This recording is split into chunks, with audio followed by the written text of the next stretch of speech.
talaga kapoy he thế là cái nào là ui sao đó là cái bụi lăng cái lẩu đó ê hai về lấy xịt chung ê tí nghe black tí tỏ tỏ lẩu nè mong sự mong gì yên ai Gold Coast cái khai về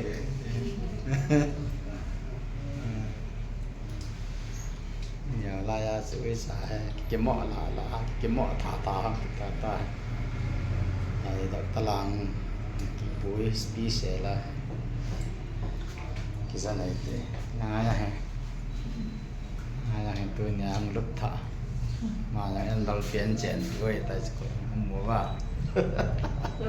luôn xe là gạo ngay là hệ vòng phật thì cha nào mà cái biết có lâu rồi mà người chào hỏi tại cái này người trả hè mình bị ham lệ bị ham này nữa mình bị ham là người trả Maxi hè Messi sao được rồi về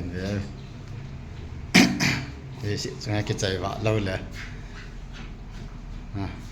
ta nói rằng sẽ nó ngã đến na in ngã đến này cho